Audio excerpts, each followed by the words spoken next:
نحمده ونصلي على رسوله الكريم أما بعد فأعوذ بالله من الشيطان الرجيم بسم الله الرحمن الرحيم شهر رمضان الذي أنزل فيه القرآن صدق الله العظيم وبلغنا رسوله النبي الكريم ونحن على ذلك لمن الشاهدين والشاكرين والحمد لله رب العالمين اللهم صل على سيدنا محمد وعلى آل سيدنا محمد وبارك وسلم.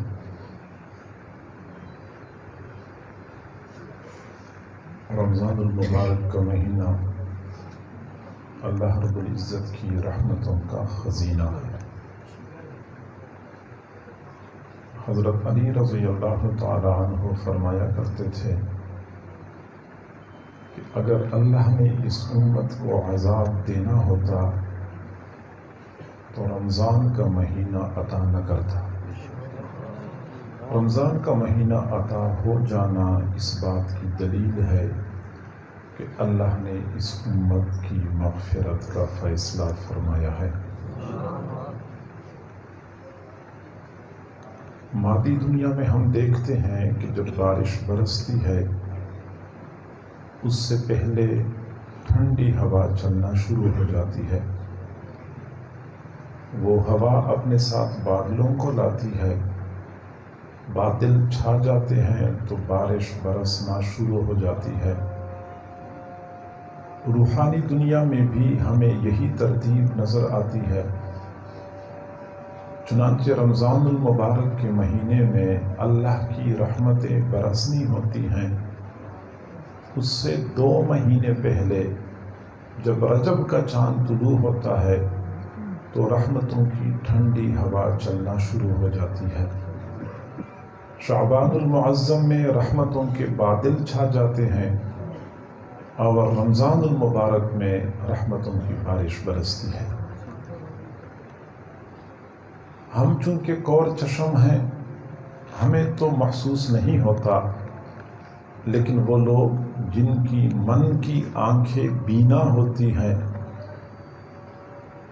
وہ بالکل واضح طور پہ مشاہدہ کرتے ہیں کہ جو ہی رجب کا چاند طلوع ہوتا ہے تو اللہ تعالیٰ کی رحمتیں اور انوارات کا نزول شروع ہو جاتا ہے.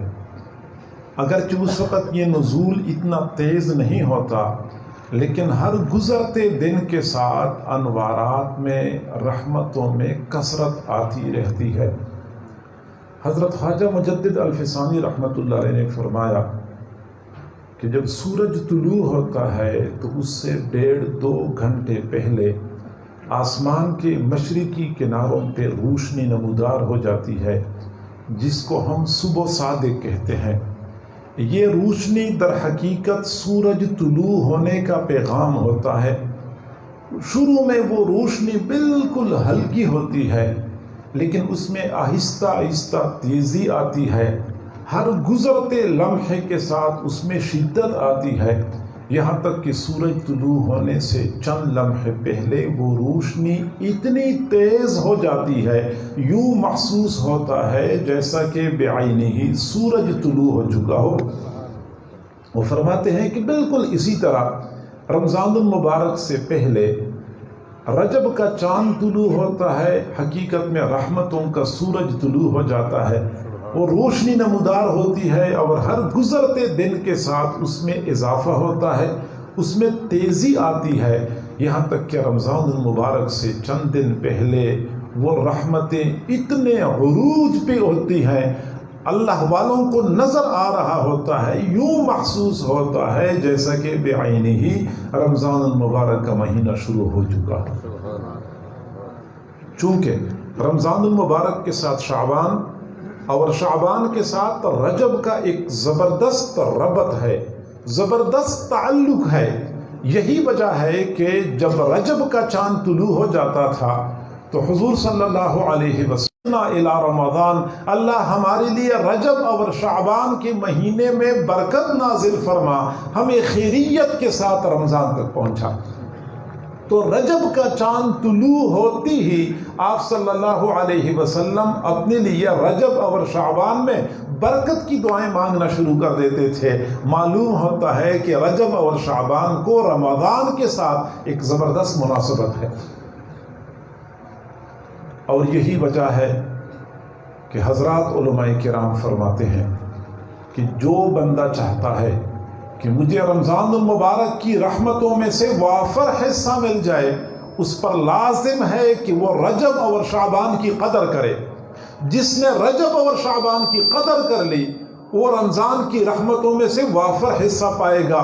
جس نے رجب اور شعبان کو ضائع کر دیا، ہزار کوشش کے باوجود رمضان میں سے وہ پورا حصہ نہیں پا سکتا۔ اس لیے رجب اور شعبان کی قدر کرنے کی ضرورت ہے۔ رجب تو ہمارے ہاتھ سے نکل گیا، شعبان بھی تقریباً آدھا ہمارے ہاتھ سے نکل چکا ہے۔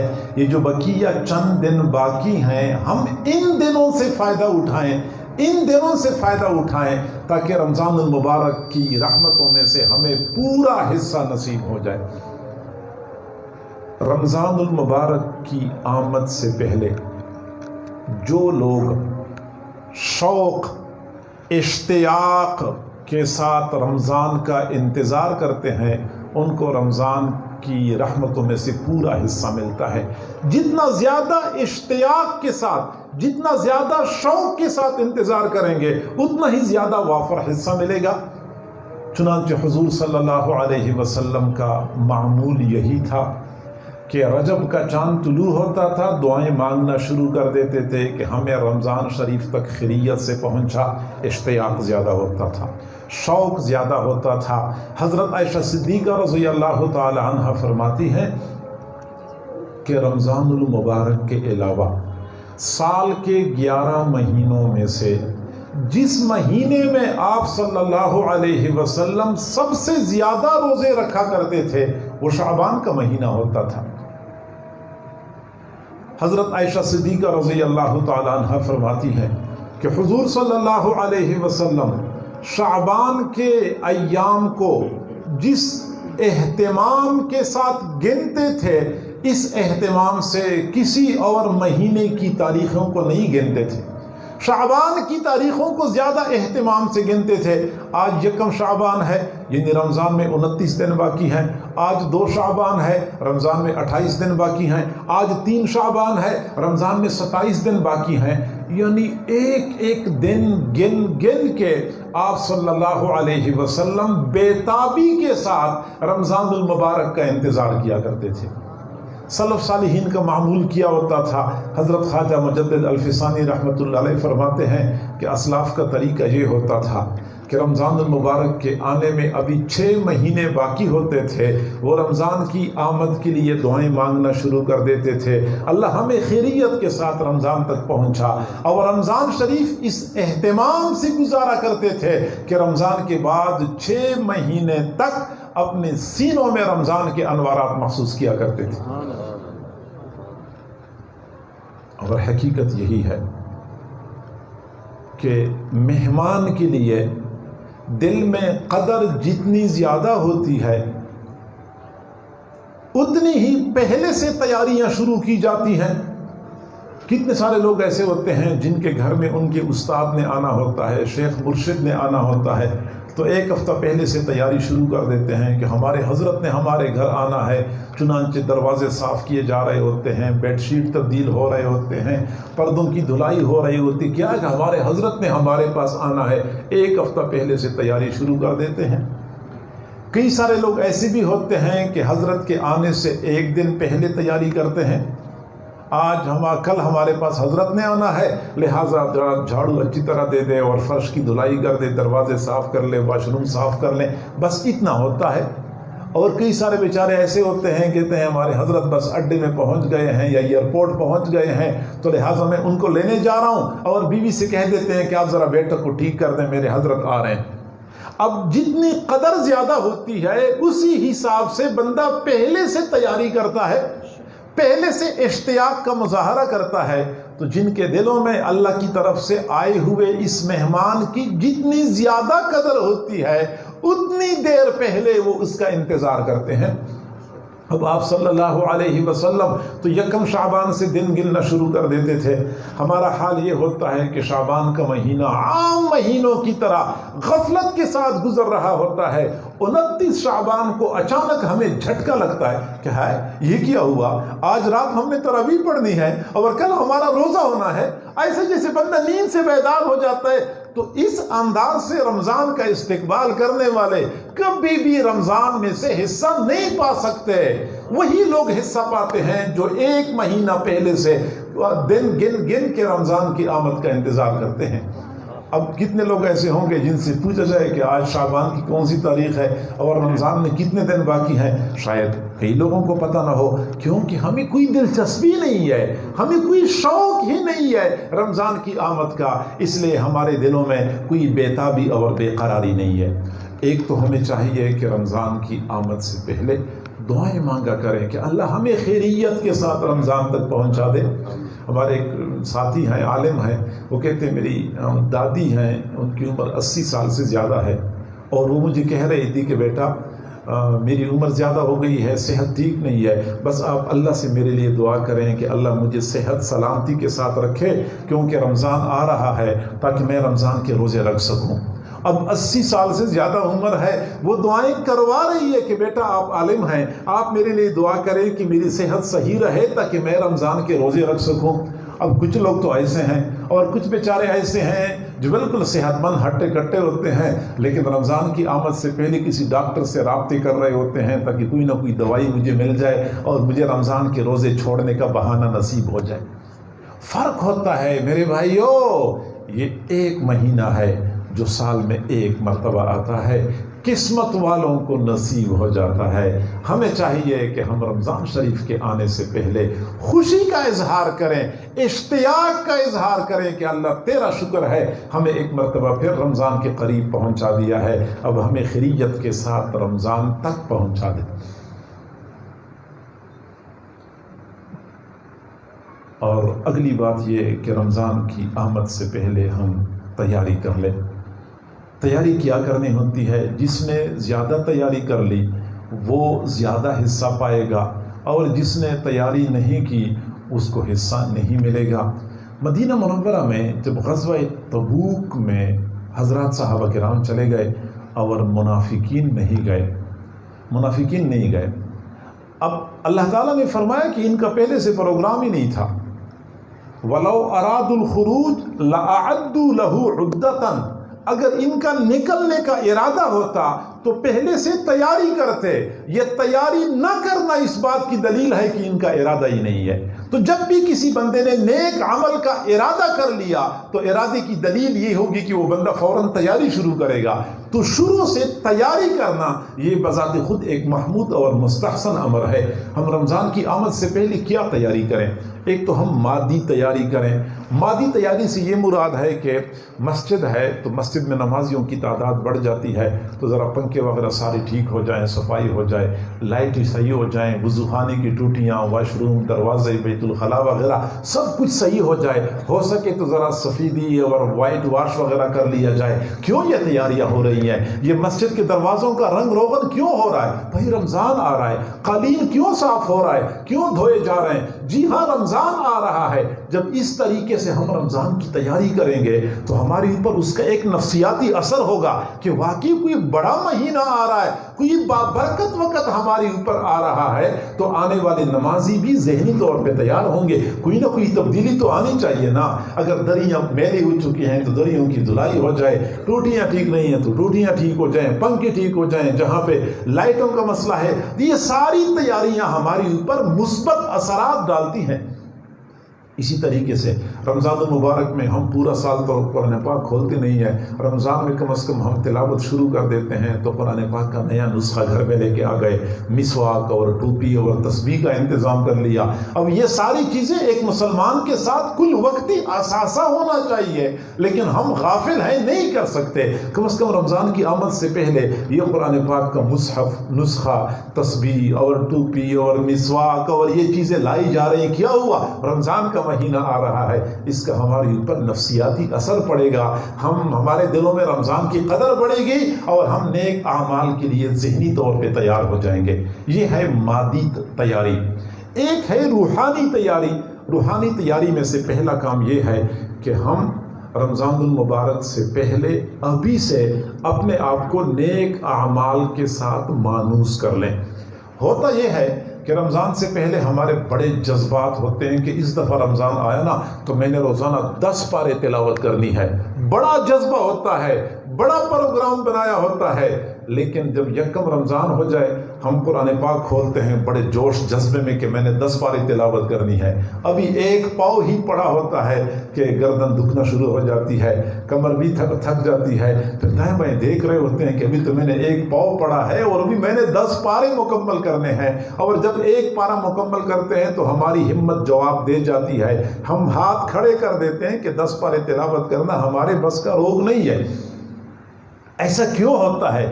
جذبہ تو بڑا ہوتا ہے لیکن ہم زیادہ تلاوت کیوں نہیں کر سکتے؟ وجہ یہ ہوتی ہے کہ سال کے 11 مہینے تو ہم نے کبھی قرآن کو کھولا ہی نہیں ہوتا، تو یکم رمضان کو اچانک اتنی بڑی تبدیلی کیسے ہمارے اندر آ جائے، ایسے کرنٹ کیسے بندے کو لگ جائے کہ بندہ تلاوت کرے اور تھکے نہ؟ تو جو بندہ چاہتا ہے کہ میں رمضان شریف میں زیادہ نیک اعمال کروں، اس کو چاہیے کہ وہ رجب سے یا شعبان سے کم از کم نیک اعمال کے ساتھ اپنے آپ کو مانوس کر لے۔ پہلے سے بندہ قرآن پاک کی تلاوت کی کثرت شروع کر دے۔ ٹھیک ہے، میں مانتا ہوں آج میں ایک پارہ تو نہیں پڑھ سکوں گا لیکن ایک پاؤ تو پڑھ سکوں گا، تو آج میں ایک پاؤ پڑھ لیتا ہوں، کل میں آدھا پارہ پڑھ لوں گا، پرسوں میں پورا پارہ پڑھ لوں گا۔ اس طریقے سے ایک ایک پاؤ کا اضافہ کرتے کرتے رمضان کی آمد تک ہم 6، 7، 8 پارے پڑھنے کے قابل ہو چکے ہوں گے، پھر آگے 10 پارے تک تلاوت پہنچانا کوئی دشوار نہیں ہوگا۔ تو پہلے سے اپنے آپ کو نیک اعمال کے ساتھ مانوس کرنا ہوتا ہے۔ حضور صلی اللہ علیہ وسلم کے بارے میں حضرت عائشہ صدیقہ رضی اللہ تعالی عنہ فرماتی ہے کہ رمضان المبارک کے علاوہ سال کے 11 مہینوں میں سے سب سے زیادہ روزے جو حضور رکھا کرتے تھے وہ شعبان کے مہینے میں رکھتے تھے۔ پھر خود فرماتی ہیں کہ ایسا کیوں کرتے تھے؟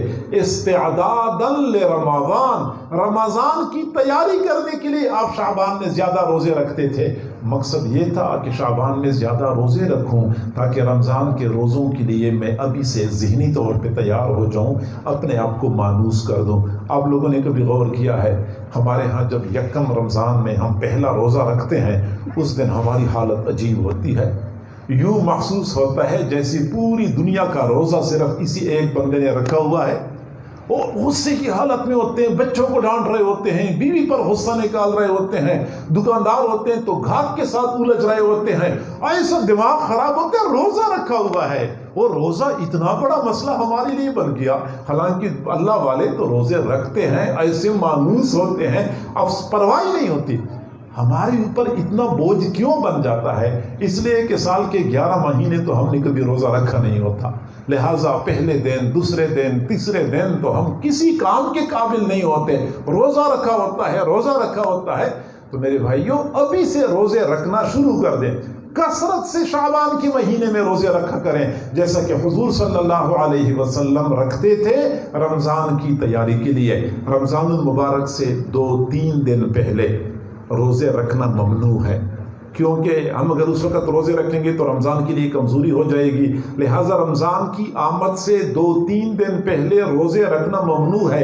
اس کے علاوہ ہمیں چاہیے کہ ہم روزے رکھیں، زیادہ روزے رکھیں، چنانچہ کم از کم شعبان میں بندہ 15 شعبان کا روزہ تو رکھ لے، 15 شعبان کا روزہ رکھ لے، اگر ہو سکے تو 13، 14، 15 یہ 3 دن ایام بیز کے روزے ہوتے ہیں، یہ ہم رکھ لیں۔ ہو سکے تو ہر پیر کو اور ہر جمعرات کو ہم روزہ رکھیں، یہ مسنون طریقہ ہے۔ شعبان المعظم کے مہینے میں زیادہ روزے رکھنے کی وجہ سے ہم رمضان کے روزوں کے لیے ذہنی طور پہ تیار ہو جاتے ہیں، اور گویا کہ زیادہ بوجھ اعمال کا اپنے اوپر ڈالنے سے پہلے تھوڑا بوجھ کے لیے اپنے آپ کو آمادہ کر لیں۔ حضور صلی اللہ علیہ وسلم کا یہ معمول تھا، جب رات کے آخری پہر تہجد کے لیے اٹھتے تھے، آپ اتنی لمبی رکعتیں پڑھتے تھے کہ آپ کے پاؤں مبارک متورم ہو جاتے تھے۔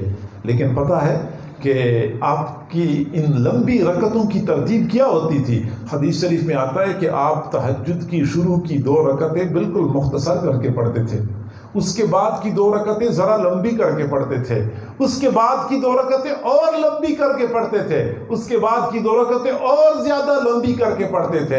یعنی اپنے آپ کو آہستہ آہستہ اعمال کے بوجھ کے لیے تیار کرنا ہوتا ہے، آمادہ کرنا ہوتا ہے۔ ایک اللہ والے فرمایا کرتے تھے کہ اپنے نفس کو بہلا پھسلا کے اس کو اعمال کے لیے تیار کرو، بہلا پسلا کی اس کو اعمال کے لیے تیار کرو۔ کسی نے پوچھا کہ حضرت وہ کیسے؟ فرمایا کہ میں ایک مرتبہ سفر سے آیا، تھکا ہوا تھا، اور میں نے ارادہ کر لیا کہ آج رات میں آرام کروں گا، میں تہجد کی نماز نہیں پڑھ سکوں گا، میرا پروگرام یہ تھا۔ لیکن چونکہ پہلے سے عادت بنی ہوئی تھی تو تہجد کے وقت آنکھ کھل گئی، تو میں نے سوچا تہجد تو میں پڑھ نہیں سکتا، لیکن کم از کم اس وقت دعاؤں کی قبولیت کا وقت ہے، میں دعا تو مانگ لوں۔ چنانچہ میں نے لیٹے لیٹے دعا کے لیے ہاتھ اٹھائے، پھر میں نے کہا کہ اس عظیم پروردگار سے مانگنا ہے اور لیٹے لیٹے مانگنا ہے، یہ تو مناسب نہیں ہے۔ چنانچہ میں بیٹھ گیا کہ بیٹھ کے مانگ لیتا ہوں۔ پھر میں نے کہا کہ اس پاک پروردگار سے مانگنا ہے اور بے وضو مانگنا ہے، مناسب ہی نہیں ہے، میں وضو کر لیتا ہوں۔ میں گیا وضو کرنے کے لیے، وضو کرنے سے واپس آ رہا تھا، میں نے کہا جب وضو کر ہی لیا تو مصلی بچھا ہوا ہے، 2 رکعت نماز پڑھ کے اللہ سے مانگ لیتا ہوں۔ اور جس رات میں نے عزم کیا تھا کہ میں تہجد کی نماز نہیں پڑھ سکوں گا، اس رات میں نے 12 رکعت تہجد کی نماز پڑھ لی، پھر اس کے بعد میں نے اللہ سے دعا مانگ لی۔ آہستہ آہستہ بہلا پسلا کے نفس کو اعمال کے لیے آمادہ کرنا ہوتا ہے۔ تو شعبان کے مہینے سے ابھی سے اپنے آپ کو اعمال کے لیے آمادہ کریں تو رمضان شریف میں زیادہ اعمال کی توفیق ملے گی۔ اور اگلا طریقہ یہ ہے کہ ارادہ تو ہمارا پہلے سے ہوتا ہے کہ اس دفعہ رمضان کا مہینہ شروع ہوگا نا تو میں نے مکمل نگاہوں کی حفاظت کرنی ہے، میں نے غیبت نہیں کرنی، میں نے رمضان کے مہینے میں جھوٹ نہیں بولنا، بالکل ہمارا یہ ارادہ ہوتا ہے۔ لیکن یکم رمضان کو جب ہم گھر سے نکلتے ہیں یا دکاندار دکان پہ بیٹھے ہوتے ہیں، ادھر سے خواتین کی آمد و رفت شروع ہو جاتی ہے، تو شروع میں 1 گھنٹہ 2 گھنٹے تو وہ اپنے نفس کے ساتھ مقابلہ کر لیتے ہیں، لیکن آہستہ آہستہ اس مقابلے میں تھک جاتے ہیں، چنانچہ نفس کے مقابلے میں ہار تسلیم کر لیتے ہیں، اور جیسے پچھلے مہینے گزرے تھے اسی طرح یہ مہینہ گزرنا شروع ہو جاتا ہے۔ وجہ کیا ہوتی ہے؟ جذبہ تو ہمارا بڑا ہوتا ہے، وجہ اس کی یہ ہوتی ہے کہ 29 یا 30 شعبان تک تو ہماری نگاہیں بالکل آزادانہ طور پہ دوسروں کی بیٹیوں کا پیچھا کر رہی ہوتی ہیں۔ تو جب 30 شعبان کو ہمارا یہ حال ہوتا ہے تو یکم رمضان کو اتنا بڑا انقلاب بندے میں کیسے آ سکتا ہے، اتنی بڑی تبدیلی کیسے آ سکتی ہے کہ بندہ 100% گناہوں سے بچ جائے؟ ممکن ہی نہیں ہے۔ کوئی بندہ کتنا ہی زور کیوں نہ لگائے، اتنا آسانی سے انقلاب نہیں آتا۔ یہ نفس کا منہ زور گھوڑا قابو کرنا اتنا آسان نہیں ہے، اس کو آہستہ آہستہ قابو کرنا ہوتا ہے، آہستہ آہستہ اس کو لگام ڈالنی ہوتی ہے۔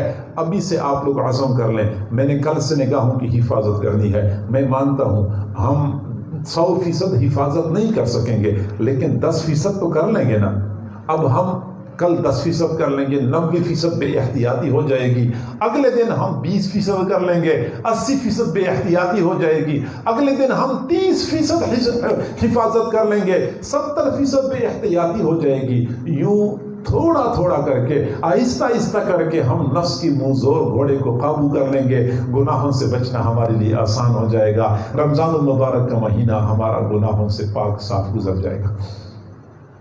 ابھی سے اپنے آپ کو گناہوں سے بچانے کی مشق کر لیں، زبان کو قابو کر لیں، نگاہوں کو قابو کر لیں۔ خواتین سے خاص طور پہ گزارش ہے کہ وہ اپنی زبان کے استعمال میں احتیاط کیا کریں۔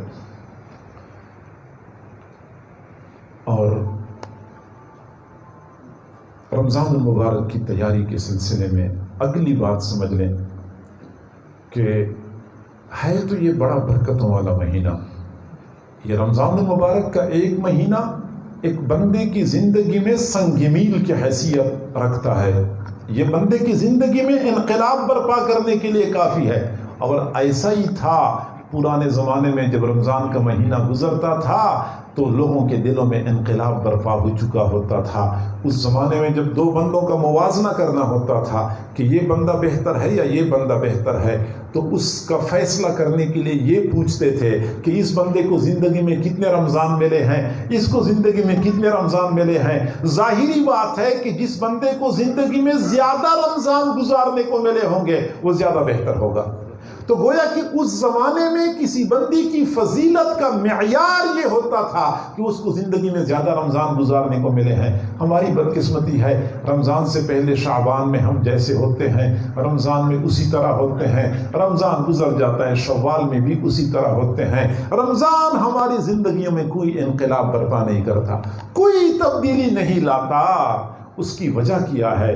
وجہ ایک تو یہ ہے کہ ہم پہلے سے تیاری نہیں کرتے، رمضان کی قدر نہیں کرتے، اور اگلی وجہ یہ ہے کہ رمضان المبارک کے مہینے میں جو رحمتیں برکتیں اترتی ہیں، ہماری زندگی میں کچھ ایسے اعمال ہیں، کچھ ایسے عوامل ہیں جن کی وجہ سے ان رحمتوں میں سے ہمیں حصہ نہیں ملتا۔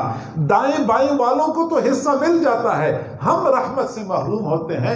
ہمیں چاہیے کہ ان عوامل کو ختم کر دیں، ان رکاوٹوں کو ختم کر دیں، تاکہ اللہ کی طرف سے آنے والی رحمتیں ہمارے دلوں میں بھی اتر جائیں۔ چنانچہ بہت ساری امور ایسے ہیں جن کی وجہ سے اللہ کی رحمتیں نہیں اترتی۔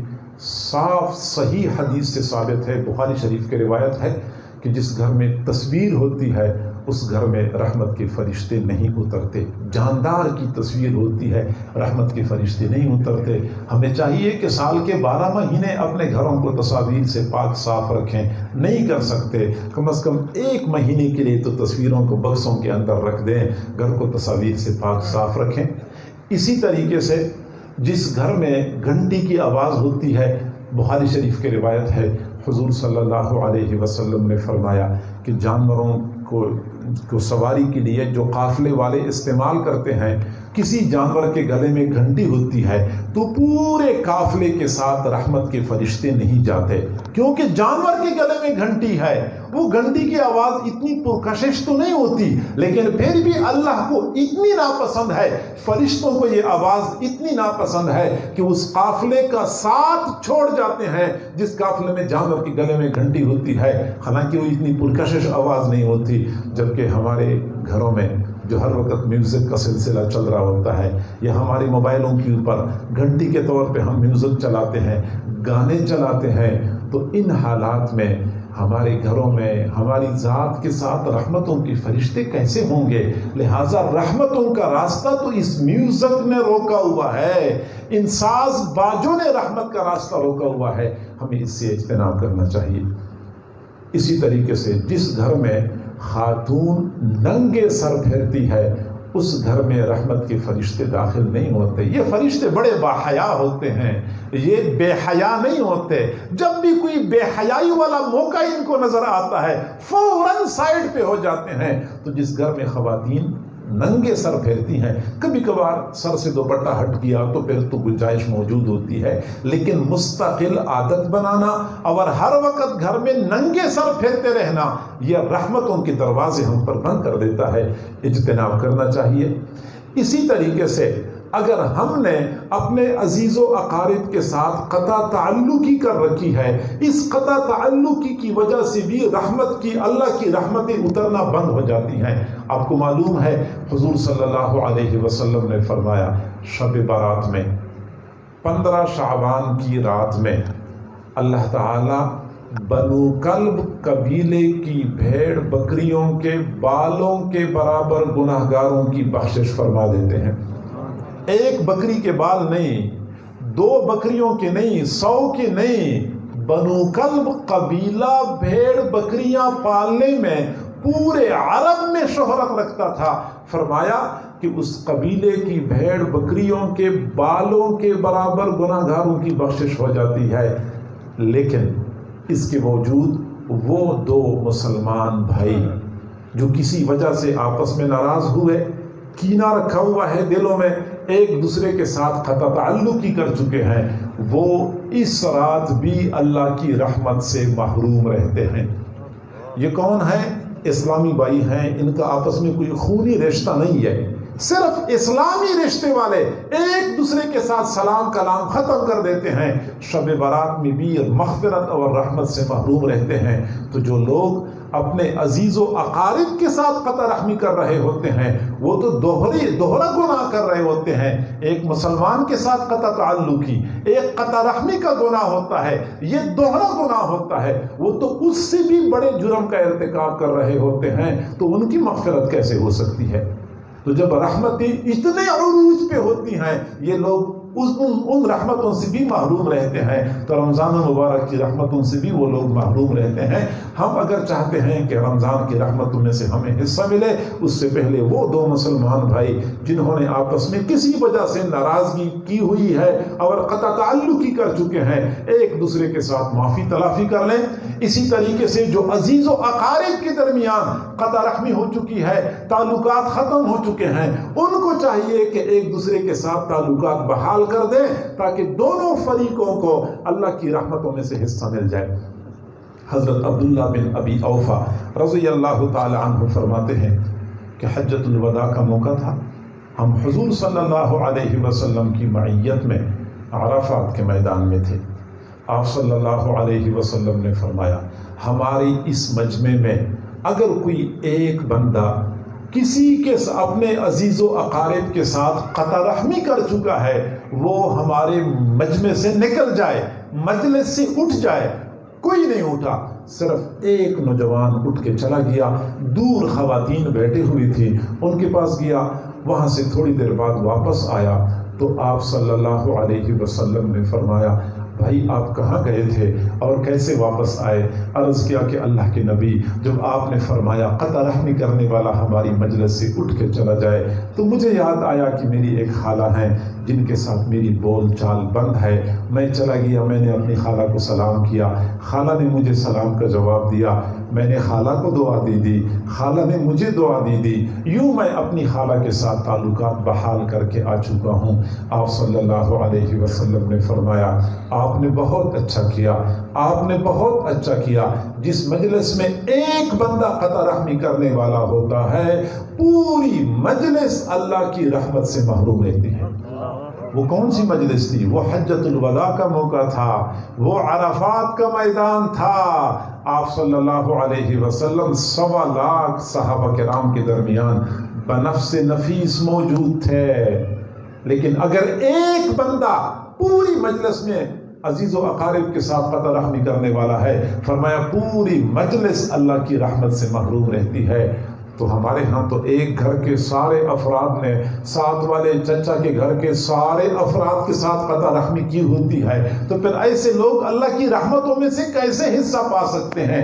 ہم اگر چاہتے ہیں کہ رمضان شریف کی برکات میں سے، رحمتوں میں سے ہمیں حصہ ملے، تو ہمیں یہ قدم اٹھانا ہوگا، نفس پہ پاؤں رکھنا ہوگا، نفس پہ پاؤں رکھنا ہوگا، یہ ہمت کرنی ہوگی، اپنے عزیز و اقارب کے ساتھ تعلقات بحال کرنے ہوں گے۔ حضور صلی اللہ علیہ وسلم نے فرمایا، ہر پیر کے دن، ہر جمعرات کے دن بندوں کے اعمال اللہ کے حضور پیش کیے جاتے ہیں، لیکن وہ دو مسلمان بھائی جنہوں نے ایک دوسرے کے ساتھ قطع تعلقی کر رکھی ہے، جب یہ حضرات کے اعمال اوپر جاتے ہیں، آسمان کے دروازے بند ہو جاتے ہیں، اعمال اللہ کے حضور پیش ہی نہیں ہوتے، اعمال اللہ کے حضور پیش ہی نہیں ہوتے۔ لہٰذا ہم روزے رکھتے رہیں، ہم تلاوت کرتے رہیں، ہم نمازیں پڑھتے رہیں، جب تک اپنے عزیز و اقارب کے ساتھ تعلقات بحال نہیں کریں گے، ہمارے اعمال اللہ کے حضور پیش نہیں ہوں گے۔ تو رمضان کی رحمتوں میں سے حصہ پانے کے لیے ہمیں چاہیے کہ ہم ان رکاوٹوں کو ختم کر دیں۔ ان میں سے بڑی رکاوٹ اپنے عزیز و اقارب کے ساتھ قطع تعلقی ہے، ان کے ساتھ قطع رحمی ہے۔ ہمت کرنے کی ضرورت ہے۔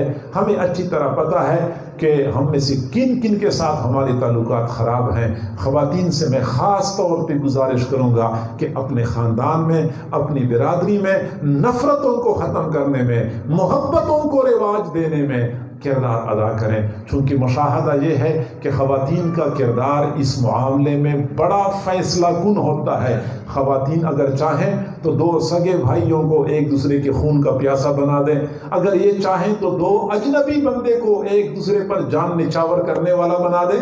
ان کو طریقہ آتا ہے، ان کو ملکہ حاصل ہوتا ہے، لہٰذا خواتین کو چاہیے کہ خاندان کے اندر سے نفرتوں کو ختم کرنے میں اپنا کردار ادا کریں، قطع رحمی کی بجائے صلہ رحمی کو رواج دینے میں فیصلہ کن کردار ادا کریں۔ خواتین اگر یہ کام کریں گی تو یقیناً ان کو زبردست ثواب ملے گا۔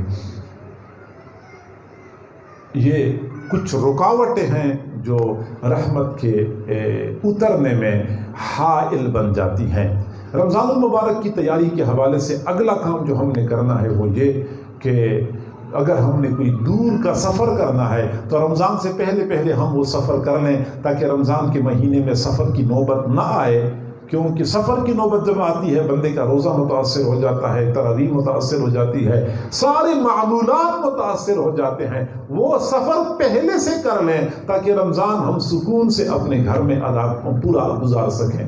اور اسی طریقے سے خواتین سے میں خاص طور پہ گزارش کروں گا کہ اگر آپ نے کوئی خریداری کرنی ہے، کوئی شاپنگ کرنی ہے، تو بہتر طریقہ یہ ہے کہ یہ کام مردوں کی ذمہ لگائیں۔ یہ مردوں کا کام ہے، گھر کی چاردیواری کے سارے کام مردوں کی ذمہ داری ہے، وہی کرتے رہیں گے، ان کی ذمہ لگائیں۔ اور اگر بالفرض و تقدیر نہیں ماننا تو میں کہتا ہوں کہ جائز تو پھر بھی نہیں ہے خواتین کا باہر نکلنا، لیکن اگر نکلنا ہے تو میں کہوں گا رمضان میں نکلنے کی بجائے شعبان میں نکلے۔ رمضان المبارک میں ایک طرف تو بازاروں میں رش بڑھ جاتا ہے، رش بڑھنے کی وجہ سے خواہ مخواہ میں مردوں کے ساتھ اختلاط کی نوبت آتی ہے۔ دوسری بات یہ ہے کہ جب خواتین نکلتی ہیں تو ان بیچاریوں کی فطرت ایسی ہے، نہ تو پردے کا اہتمام کر سکتی ہیں، نہ مردوں کے ساتھ غیر سنجیدہ گفتگو سے باز آ سکتی ہیں، تو ایسے حالات میں اپنا بھی نقصان کر رہی ہوتی ہیں، مردوں کی ایمان کو بھی خراب کر رہی ہوتی ہیں۔ تو رمضان المبارک کا پاکیزہ مہینہ، یہ مقدس مہینہ، یہ بازاروں میں بے احتیاطی کی نظر ہو جاتا ہے۔ اس لیے چاہیے کہ ہماری مائیں بہنیں بیٹیاں اگر باہر جاتی ہیں، میں کہتا ہوں نہ جائیں، اگر وہ کہتے ہیں نہیں ہم نے جانا ہے تو شعبان کے مہینے میں اپنے سارے کام کاج مکمل کر لیں، تاکہ رمضان کے مہینے میں ان کو نکلنا نہ پڑے، نہ تو ان پر اللہ کی لعنت برسے گی، نہ کسی اور کا ایمان ان کی وجہ سے خراب ہوگا۔ لیکن افسوس سے کہنا پڑتا ہے خواتین گھروں سے نکل جاتی ہیں۔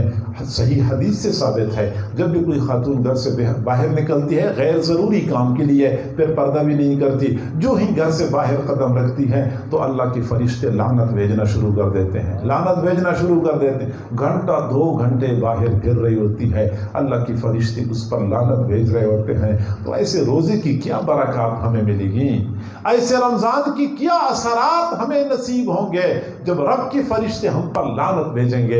اس لیے خواتین کو چاہیے کہ شعبان المعظم کے مہینے میں اپنے یہ باہر کے کام کاج سمیٹ لیں۔ عزیز و اقارب کے پاس جانا ہے، کچھ تقریبات میں جانا ہے تو شعبان میں ہی جائیں، رمضان المبارک سے پہلے ان تمام تر امور کو سمیٹ لیں، تاکہ ہم یکسوئی کے ساتھ، اطمینان کے ساتھ رمضان کا مہینہ اپنے گھر میں اپنے اوراد اشغال کے ساتھ گزار سکیں۔ اور آخری بات میں نے عرض کرنی ہے کہ رب کی رحمتوں کے نزول میں سب سے بڑی رکاوٹ ہمارے اپنے کرتوت ہیں، ہمارے اپنے سیاہ اعمال ہیں۔ ان گناہوں کی میل کچیل کی وجہ سے اللہ کی رحمتیں ہمارے دلوں میں جگہ نہیں پکڑتی۔ دنیا کا دستور ہے کہ گندے برتن میں کوئی دودھ نہیں ڈالتا، ایسی ہی گندے دل میں اللہ کی رحمتیں نہیں اترتی۔ ہم اگر چاہتے ہیں کہ رمضان کی رحمتوں میں سے ہمیں وافر حصہ مل جائے تو سب سے پہلے ہم اپنے دل کو پاک صاف کر لیں، گناہوں کی آلودگی ختم کر دیں، میل کچیل کو دھو لیں، دل کا برتن صاف ہوگا تو رب کی طرف سے رحمتیں اترنا شروع ہو جائیں گی۔ چنانچہ استغفار کی کثرت، توبہ کا اہتمام، اللہ رب العزت سے معافی مانگنے کی کوشش، یہی وہ امور ہیں جس کی وجہ سے ہماری اللہ کے ساتھ سلو ہو جاتی ہے، اور اس سلو کے نتیجے میں پھر اللہ تعالیٰ ہمیں رحمتوں میں سے وافر حصہ عطا کرتا ہے۔ اور یہی وجہ ہے کہ حضور صلی اللہ علیہ وسلم نے فرمایا وَشَعْبَانَ الْمُطَهِّرُ، شعبان تو گناہوں سے پاک کرنے والا مہینہ ہے، یعنی شعبان کی وجہ سے شعبان کے مہینے میں لوگ اپنے آپ کو گناہوں سے پاک کر دیتے ہیں، رمضان کے مہینے میں رحمتوں کی نزول کے قابل ہو جاتے ہیں۔ ظاہری بات ہے کہ میلے کپڑے کو کوئی بندہ استری نہیں کرتا، پہلے کپڑے کو دھویا جاتا ہے، پھر استری کیا جاتا ہے، پھر اس کے اوپر پرفیوم اور خوشبو لگائی جاتی ہے۔ طریقہ یہی ہے۔ ہمارے حضرات فرماتے ہیں کہ شعبان کے مہینے کو رمضان کے ساتھ وہ نسبت حاصل ہے جو وضو کو نماز کے ساتھ حاصل ہے۔ کیا وضو کے بغیر بھی کوئی نماز ہوتی ہے؟ وضو کے بغیر بھی کوئی نماز پڑھتا ہے؟ نہیں پڑھتا۔ اسی طریقے سے شعبان کے بغیر رمضان کے مہینے کی برکات حاصل نہیں ہوتی۔ شعبان کے مہینے میں اپنے آپ کو پاک کرنا ہوتا ہے، یا پھر شعبان کو رمضان کے ساتھ وہ نسبت حاصل ہے جو احرام کو حج کے ساتھ حاصل ہے۔ کبھی احرام کے بغیر بھی کسی کا حج ہوتا ہے؟ نہیں، پہلے سے احرام باندھتے ہیں، بعد میں حج کرتے ہیں۔ شعبان کے مہینے میں احرام باندھنا چاہیے تاکہ رمضان کے مہینے میں رب ذوالجلال کی رحمتوں کا مورد ہم بن سکیں۔ گناہوں سے معافی مانگیں۔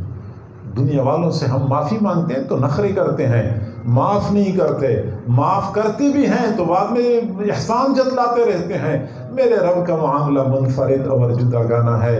اللہ رب العزت کے گناہ گار بندے جب اللہ سے معافی مانگتے ہیں، نہ صرف یہ کہ اللہ ان کو معاف کرتا ہے بلکہ اللہ تعالیٰ خوش ہوتا ہے کہ میرے گناہ گار بندے نے میرے ساتھ سلوک کی ہے۔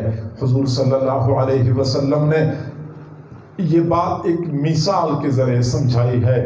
وہ فرماتے ہیں تم میں سے ایک آدمی صحرا میں سفر کر رہا ہوتا ہے، اس کا کھانے پینے کا سامان اونٹ کے ساتھ بندھا ہوا ہے۔ اچانک اونٹ بلکتا ہے، رسی چھڑا کے بھاگنا شروع کر دیتا ہے۔ یہ آدمی اپنی اونٹ کو پکڑنے کے لیے پیچھے پیچھے بھاگ رہا ہوتا ہے، لیکن اونٹ کی رفتار تیز ہوتی ہے، اس کی رفتار آہستہ ہوتی ہے۔ اونٹ جھاڑیوں کے پیچھے، درختوں کے پیچھے اس کی نگاہوں سے اوجھل ہو جاتا ہے۔ یہ ڈھونڈتے ڈھونڈتے تھک جاتا ہے، اونٹ کہیں سے بھی نظر نہیں آتا۔ اس کو شدت کی پیاس لگ جاتی ہے۔ پانی تو اونٹ کے ساتھ بندھا ہوا ہے، دائیں بائیں پانی تلاش کرتا ہے لیکن کہیں سے بھی پانی نظر نہیں آتا۔ اس کو اپنی موت اپنی آنکھوں کے سامنے نظر آتی ہے۔ سوچتا ہے میں نے مرنا تو ہے ہی، کسی درخت کے نیچے آرام سے لیٹ کے مر جاؤں۔ چنانچہ موت کے انتظار میں ایک درخت کے نیچے لیٹ جاتا ہے۔ پیاس کی شدت کی وجہ سے اس پر غشی کا دورہ پڑتا ہے۔ تھوڑی دیر بعد جب ہوش میں آتا ہے تو کیا دیکھتا ہے کہ اس کا اونٹ کھانے پینے کے سامان سمیت آیا ہوا ہے، اس کے قریب کھڑا ہے۔ یہ بندہ جو ہی اپنے اونٹ کو دیکھتا ہے تو فوراً رسی پکڑ لیتا ہے۔ جب رسی پکڑتا ہے تو اتنا خوش ہو جاتا ہے، زیادہ خوشی کی وجہ سے کہہ بیٹھتا ہے اللہم انت عبدی وانا ربک، اللہ تو میرا بندہ ہے میں تیرا رب ہوں۔ حضور نے فرمایا یہ بندہ زیادہ خوشی کی وجہ سے الفاظ بھی غلط کر بیٹھتا ہے، کہتے ہیں اللہ تو میرا بندہ ہے میں تیرا رب ہوں۔ یہ بندہ اپنے بھاگے ہوئے اونٹ کے واپس آنے پہ جتنا خوش ہوتا ہے، اس سے زیادہ خوشی اللہ تعالیٰ کو اس وقت ہوتی ہے جب بھی گناہ گار بندہ توبہ کر کے اپنے اللہ کے ساتھ سلو کر لیتا ہے۔ چنانچہ ہمارے حضرات نے فرمایا رحمت حق بہانہ میں جو ید، اللہ کی رحمتیں بہانہ تلاش کرتی ہیں، بہانے سے بندوں کو اللہ تعالیٰ معاف کرتا ہے۔ صحیح بخاری شریف کی روایت ہے، پچھلی امتوں میں ایک آدمی تھا جو بہت گناہ گار، بہت سیاکار تھا۔ مرتے وقت اپنے بیٹوں کو بلایا، بیٹا مجھے بتاؤ میں تمہارے لیے کیسے باپ ثابت ہوا؟ بیٹوں نے کہا کہ ابو آپ ہمارے لیے بہت اچھے باپ ثابت ہوئے، آپ نے ہمارے لیے بہت کچھ کر لیا۔ باپ نے کہا بیٹا میں نے تمہاری دنیا بنانے کے لیے بہت محنت کی لیکن اپنی آخرت برباد کر چکا ہوں، میں نے اتنے گناہ کیے ہیں، اگر مجھے اللہ کے سامنے پیش کیا گیا مجھے ایسا عذاب دیا جائے گا کہ ایسا عذاب دنیا میں کسی اور کو نہیں ملے گا۔ میرے بیٹے میری یہ وصیت ہے کہ جب میں مر جاؤں تو مجھے قبرستان میں دفن نہ کرو، ایسا نہ ہو کہ اللہ مجھے دوبارہ زندہ کر دے، مجھے بہت ڈر لگتا ہے اللہ کے عذاب سے۔ میری وصیت یہ ہے کہ جب میں مر جاؤں تو میرا جسم جلا دو، راکھ بن جائے، راکھ اچھی طرح پیس لو، بالکل بالکل باریک ریزہ ریزہ ہو جائے، اس میں سے پھر آدھی راکھ سمندر میں بکھیر دو، سمندر کی لہروں کے ساتھ دنیا کے کونے کونے میں پہنچ جائے، اور آدھی راکھ تیز ہوا کے سامنے صحراؤں میں اڑا دو تاکہ ہوا کے جھونکوں کے ساتھ صحرا کے کونے کونے میں بکھر جائے۔ یہ باپ نے وصیت کر لی، باپ فوت ہو گیا، بیٹوں نے اپنے باپ کی وصیت کے مطابق اس کو جلا دیا، آدھی راکھ سمندر میں بکھیر دی، آدھی راکھ صحراؤں میں ہوا کے سامنے اڑا دی۔ لیکن اللہ رب العزت کے لیے کیا مشکل ہے؟ اللہ رب العزت نے سمندر کو حکم دیا، راکھ اکٹھی کر لو، لمحہ بھر میں راکھ اکٹھی ہو گئی۔ ہوا کو حکم دیا، راکھ اکٹھی کر لو، لمحہ بھر میں راکھ اکٹھی ہو گئی۔ اللہ رب العزت نے کن فرمایا، بندہ کھڑا ہو گیا۔ اللہ نے پوچھا، میرے بندے تو نے یہ وصیت کیوں کی تھی؟ اس بندے نے کہا کہ اللہ تیرے عذاب کے ڈر سے، تیرے عذاب کے خوف سے میں نے یہ وصیت کی تھی۔ اللہ رب العزت نے فرمایا کہ اچھا تیرے دل میں میرے عذاب کا خوف موجود ہے، اللہ خوف ہی تو ہے اس لیے میں نے یہ وصیت کی تھی۔ اللہ رب العزت نے فرمایا جا پھر میں تیری مغفرت کا فیصلہ کرتا ہوں۔ رحمت حق بہانہ میں جوید، اللہ کی رحمت بہانہ تلاش کرتی ہیں۔ حضرت قاری محمد طیب صاحب رحمہ اللہ نے فرمایا، خطبات حکیم الاسلام میں لکھا ہوا ہے کہ قیامت کے دن ایک بندے کو اللہ رب العزت کے حضور پیش کیا جائے گا۔ اللہ تعالیٰ دیکھیں گے، حساب لیں گے، برے اعمال بہت زیادہ ہوں گے، نیک اعمال بالکل تھوڑے ہوں گے۔ اللہ تعالیٰ بندے کو فرمائیں گے کہ جا جہنم میں چلا جا، فرشتوں کو فرمائیں گے اس کو جہنم میں لے جاؤ۔ جب فرشتے اس بندے کو جہنم میں لے جانا شروع کر دیں گے، یہ 2 قدم آگے بڑھائے گا، پھر وہیں پہ کھڑا ہوگا، پیچھے مڑ کے دیکھے گا، پھر 2 قدم آگے بڑھائے گا، پھر کھڑے ہو کے پیچھے مڑ کے دیکھے گا۔ جب اس طرح کئی مرتبہ کرے گا تو فرشتے اللہ تعالیٰ سے عرض کریں گے، اللہ یہ بندہ بھی عجیب ہے، سیدھا جاتا بھی نہیں ہے، ہر 2 قدم کے بعد کھڑا ہو جاتا ہے، پیچھے مڑ کے دیکھتا ہے، پھر 2 قدم کے بعد کھڑا ہو جاتا ہے، پیچھے مڑ کے دیکھتا ہے۔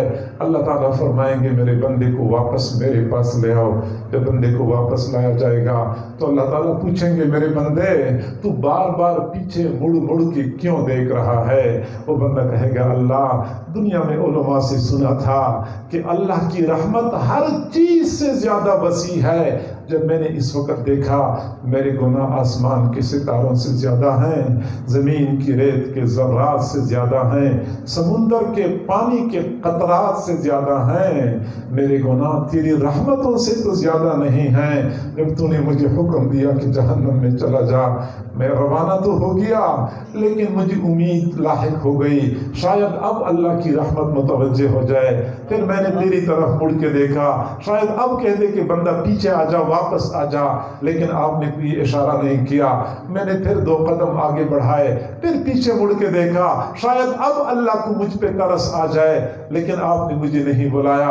پھر میں 2 قدم آگے بڑھا کے پیچھے دیکھنے لگا، اللہ میں تو تیری رحمتوں کی امید پہ بار بار پیچھے مڑ مڑ کے دیکھ رہا ہوں۔ اللہ رب العزت فرمائیں گے، اچھا میرے بندے اب بھی آپ کے دل میں میری رحمت کی امید موجود ہے؟ اللہ رحمت کی امید ہی تو ہے کہ میں آپ کی طرف پیچھے مڑ مڑ کے دیکھ رہا ہوں۔ اللہ تعالیٰ فرمائیں گے، اچھا میرے بندے پھر تو جہنم میں جانے کی بجائے جنت میں چلا جا۔ اس بندے کو جنت میں بھیج دیا جائے گا۔ پھر وہ فرماتے ہیں کہ ایک اور بندے کو اللہ کے حضور پیش کیا جائے گا، گناہ بہت زیادہ ہوں گے، نیکیاں بالکل تھوڑی ہوں گی۔ اللہ تعالیٰ فرمائیں گے، میرے بندے جہنم میں چلا جا۔ فرشتوں کو فرمائیں گے اس کو جہنم میں لے جاؤ۔ فرشتے اس کو جہنم میں لے جانے کی کوشش کریں گے، لیکن یہ فرشتوں سے آگے آگے بھاگنا شروع کر دے گا۔ فرشتے حیران ہوں گے، عرض کریں گے، یا اللہ ہم اگر کسی بندے کو جہنم میں لے جاتے ہیں تو ہمیں زنجیروں میں باندھ کے جکڑ کے گھسیٹ کے لے کے جانا پڑتا ہے. یہ عجیب بندہ ہے, ہم سے بھی آگے آگے بھاگا بھاگا جا رہا ہے. اللہ تعالیٰ فرمائیں گے میرے بندے کو واپس بلا لو. جب بندے کو واپس لایا جائے گا تو اللہ تعالیٰ پوچھیں گے میرے بندے تجھے پتا ہے تو کہاں جا رہا ہے؟ اللہ مجھے پتا ہے میں جہنم میں جا رہا ہوں. میرے بندے تجھے پتا ہے جہنم کا عذاب کتنا شدید ہے؟ اللہ مجھے اچھی طرح پتا ہے کہ جہنم کا عذاب بہت شدید ہے. پھر تو بھاگا بھاگا کیوں جا رہا ہے؟ اللہ جب تو نے مجھے حکم دیا کہ جہنم میں چلا جا, میں نے سوچا کہ دنیا میں تو آپ کا حکم بارہا آپ کا حکم ماننے میں دیر کی ہے, کم از کم آج تو آپ کا حکم ماننے میں دیر نہ ہو جائے, اس لیے میں جہنم کی طرف بھاگا بھاگا جا رہا ہوں. اللہ تعالیٰ فرمائیں گے اچھا اب بھی آپ کے دل میں میرا حکم ماننے کا جذبہ موجود ہے؟ اللہ جذبہ ہی تو ہے کہ میں بھاگا بھاگا جا رہا ہوں. اچھا میرے بندے پھر تو بھی جنت میں چلا جا. میرے اللہ کی رحمتیں بندوں کی بخشش کے لیے بہانہ تلاش کرتی ہیں. ہمیں چاہیے رمضان المبارک کی آمد سے پہلے ہم اپنے پیارے اللہ کے ساتھ سلوک کر لیں. ہم کب تک اپنے اللہ سے دور بھٹکتے پھریں گے؟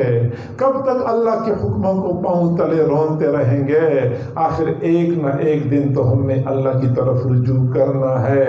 تو جب لوگ ہمیں کندھوں پہ اٹھا کے اللہ کی طرف لے جا رہے ہوں, اس سے پہلے ہم اپنی زندگی کا رخ اللہ کی طرف موڑیں. جب لوگ ہمیں قبر میں اتار کے اللہ کے حوالے کر رہے ہوں, اس سے پہلے ہم اپنے آپ کو اپنے رب کے حوالے کر دیں. رمضان کے آنے سے پہلے ہم سچی اور سچی توبہ کر لیں, اللہ کے ساتھ سلوک کر لیں. رحمتوں کا مہینہ ہے. محروم القسمت ہوتے ہیں وہ لوگ جو رحمتوں بھرا مہینہ گزارتے ہیں لیکن وہ اپنی بخشش نہیں کرواتے. اللہ تعالی ہم سب کے لیے رمضان تک پہنچنا مقدر فرما دے, پھر رمضان کی رحمتوں میں سے ہمیں وافر حصہ نصیب فرمائے. وآخر دعوانا ان الحمد للہ رب العالمین.